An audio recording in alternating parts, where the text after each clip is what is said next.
C'est l'article L121-1 du Code de la consommation qui pose le principe d'interdiction des pratiques commerciales trompeuses ou de nature à induire en erreur.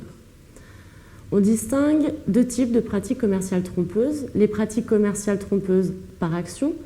et les pratiques commerciales trompeuses par omission. Les pratiques commerciales par action sont de deux sortes, soit qu'elles créent un risque de confusion avec un autre bien ou service, ou la marque d'un concurrent,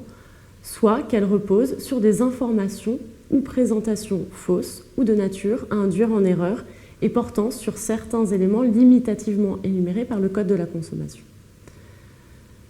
Par exemple, ces informations fausses peuvent concerner la nature d'un bien ou d'un service, ou encore les caractéristiques essentielles d'un bien ou d'un service, comme son origine, sa quantité ou encore ses propriétés. Seront en revanche considérées comme des pratiques commerciales trompeuses par omission, celles qui omettent, dissimulent ou fournissent de façon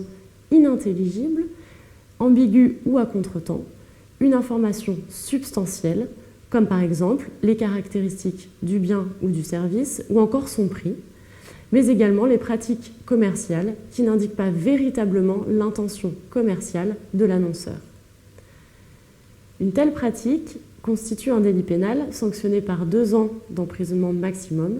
et une amende dont le montant peut s'élever jusqu'à 50% des dépenses engagées pour la pratique en cause. Elle peut également être sanctionnée au plan civil par le paiement de dommages et intérêts, mais encore par l'annulation du contrat conclu avec le consommateur sur le fondement du dol. Il est donc indispensable de vous assurer que vos actions commerciales ne constituent pas une pratique commerciale trompeuse au sens du Code de la consommation.